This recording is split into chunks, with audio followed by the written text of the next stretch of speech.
Hey guys, Larry Becker here, and I can't wait to tell you about Sony's brand new top-of-the-line full-frame camera, the A99.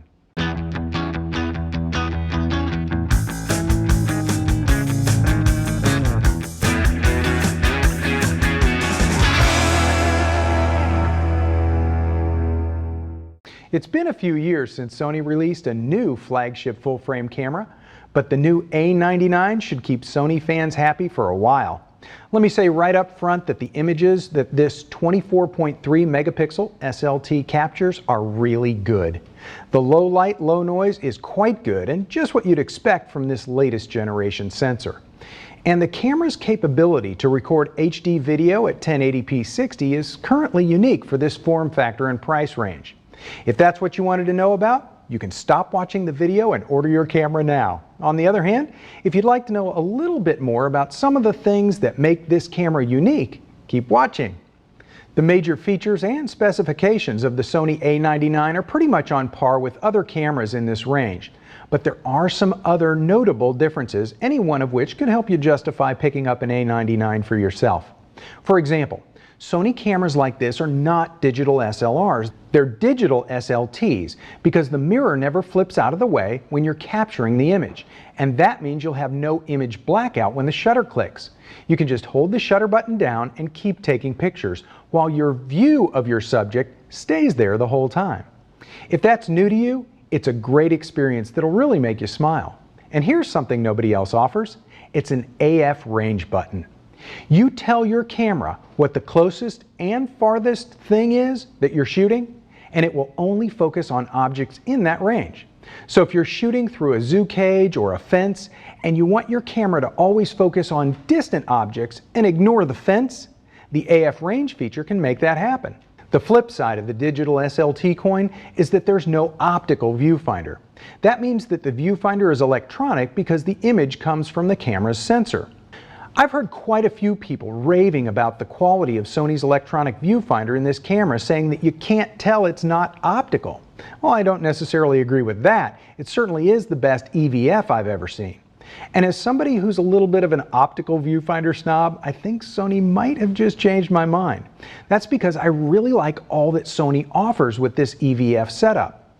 For example, Focus Peaking is a digitally enhanced focusing assistant that really helps when you focus manually, especially when you're capturing video.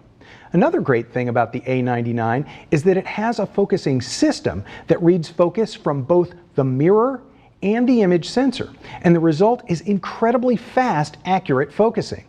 After using the A99 for a couple of days, my other DSLRs seem kind of sluggish in comparison. Sony has quite a few display options for the rear LCD, and I love the display all info mode. It's really high-tech looking, and it shows you pretty much all the settings that affect your shooting, and some are displayed as graphs along with an artificial horizon. And then when you put the viewfinder up to your eye, it shows you the image you're about to shoot. This is how I used the camera most of the time I was shooting.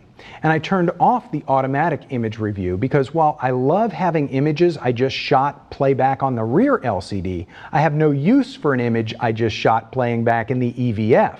And there's no setting available yet that you can tell the camera to play back images on the LCD panel and not in the EVF. If I want to see my images, I just have to get used to pressing the playback button. Now, let's talk about the Sony True Black LCD. Visually, it's as good as any 3-inch LCD I've ever used. Then again, I've never seen any LCD that I could say is great when you're in the sunshine. Nevertheless, this LCD is really nice for another reason.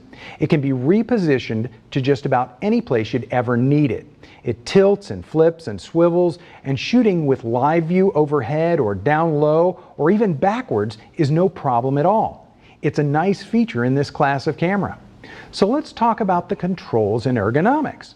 Honestly, when it comes to this stuff, the A99 is brilliant. The combination alloy and plastic weather-sealed structure is especially lightweight, but it feels great, and with a lens on it, it doesn't feel too light or cheap in any way.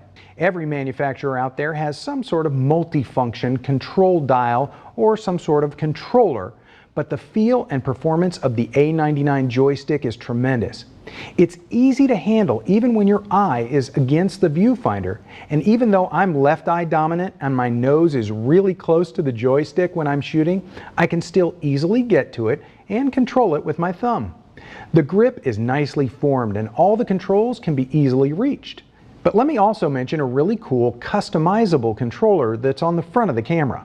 It's the silent multi-controller dial, and while it has a few still shooting controls, it's intended specifically to be used during video capture because it creates zero noise. So you can use it smoothly when filming for changing things like audio record levels, ISO, aperture, and more. I even appreciate the locking mode dial. The only control on this whole camera that I don't love is the front command dial because I found myself turning it several times while trying to flip the camera off. It's just a little too close there for my taste. One of the things that I've heard complaints about with Sony digital SLT cameras has been the legacy Minolta hot shoe. That prevented people from using standard hot shoe speed lights. But they've updated this, and with the release of the A99, Sony is compatible with off-the-shelf hot shoe flashes. And for existing Sony customers who have the Minolta compatible hot shoe flashes, Sony includes an adapter with every A99.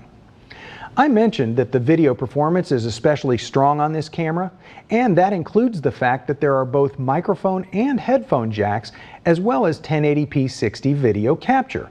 So in the editing suite, you can even slow down the action of the full-frame video you capture.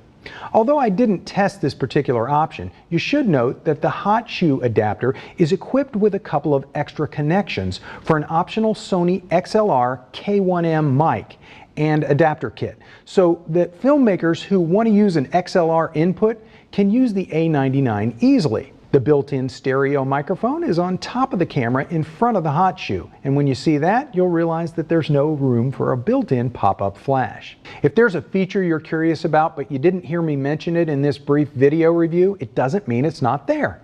There just isn't time in a review video like this to tell you all that a camera like this can do. For example, if GPS or panoramic shooting or user programmable mode dial settings or scene modes or dual SD card slots are important to you, the A99 has you covered. And there's more. Just stop by the B&H site for a comprehensive list. With the A99, Sony has delivered a truly competitive, full-featured, full-frame shooter. Sony fans and people with Minolta and Sony Alpha lenses will appreciate the performance of this body. And one of the things that I really love about the A99 is that you just know that the competitors are watching this one really closely. For Kelby Training and B&H, I'm Larry Becker. Thanks for watching. For more information, please visit us online, give us a call, or stop by our New York City Superstore. You can also connect with us on the web.